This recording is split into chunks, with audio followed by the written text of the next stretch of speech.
Alors Claude Tassin, on est en train de lire les épîtres pastorales et là on va rentrer dans le détail des épîtres. Alors je vous propose de lire d'abord la première à Timothée et l'épître à Tite parce qu'on dit souvent que ça fait un même ensemble, ça se ressemble. Oui, ça se ressemble. Les thèmes sont les mêmes. Les thèmes sont les mêmes sur l'organisation de la communauté. Alors, ce qui est intéressant, c'est les noms mêmes de Timothée et de Tite. Parce que quand on parle de des épîtres aux Corinthiens ou encore d'autres, ce sont des gens qui ont été des compagnons de mission de Paul. Et donc, adresser une lettre à Timothée, c'est assurer, je dirais, une certaine succession apostolique. Mais, en même temps, commence à naître dans l'Église, à cette époque-là, l'idée que l'ère des apôtres eux-mêmes, c'est fini. Donc on a des successeurs d'apôtres, c'est la succession apostolique.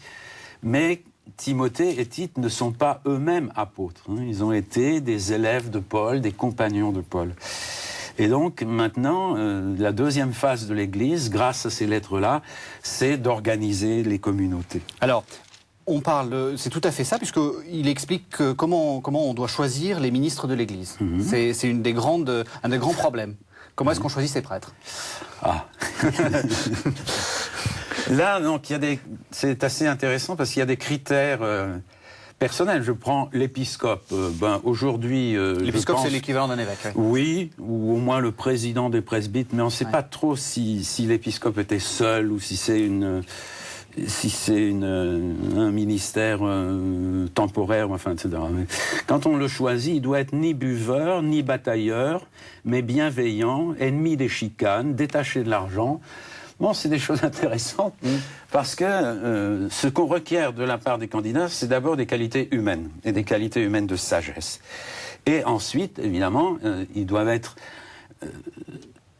prendre soin de l'Église de Dieu, ou paître l'Église de Dieu, pour reprendre le vocabulaire pastoral, le vocabulaire du berger. Et vous voyez, là aussi, il faut en outre que ceux du dehors rendent de lui un bon témoignage. On retrouve encore ce motif, ceux du dehors. C'est-à-dire, on peut avoir le meilleur des hommes à la tête d'une communauté, s'il est grillé à l'extérieur, il va discréditer la communauté. Donc, ce que je constate dans ces épîtres à Timothée et à Tite, c'est de fait le concret de l'organisation dans l'appel aux qualités des ministres et puis quelque chose de très lucide sur la situation. Là, il y a aussi des devoirs que doivent avoir les différentes catégories de fidèles. Là, on réglemente la vie des fidèles, de manière un peu morale, quoi. Oui, alors là, vous retrouvez ce qu'on appelle, bon, c'était un peu perturbé comme genre d'écriture, mais vous trouvez ce qu'on appelle les codes domestiques, qu'on trouvait déjà dans d'autres épîtres dont la paternité paulinienne est discutée, ce qu'on appelle les tables domestiques. C'est-à-dire, c'est repris aux traditions grecques ambiantes qui sont très patriarcales. Alors, c'est les devoirs de chaque membre vis-à-vis de l'autre. Alors donc, les esclaves, on commence toujours par la catégorie inférieure et la catégorie supérieure ensuite. Donc les esclaves, les maîtres, les femmes, les hommes, etc. Là encore, si vous voulez, à l'époque de Paul à Corinthe, je ne sais pas, d'après les listes qu'il donne, je ne sais pas s'il y avait vraiment des familles chrétiennes. Okay ?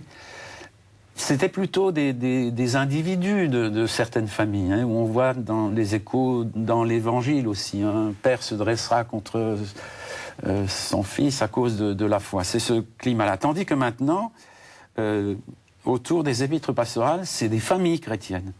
Donc il faut qu'on revienne, quelle morale familiale on doit appliquer au nom de l'Évangile et qui ne trouble pas l'extérieur de nouveau. Ouais. Et cette morale, c'est une morale qui reprend en fait la morale antique. Oui. Alors, beaucoup moins que parce que les tables en question, on les trouve dans Éphésiens et Colossiens. Dans Éphésiens et Colossiens, vous avez encore un grand souci de la réciprocité. Tandis que là, on retrouve une hiérarchie bourgeoise, entre guillemets. Merci, Père Tassin.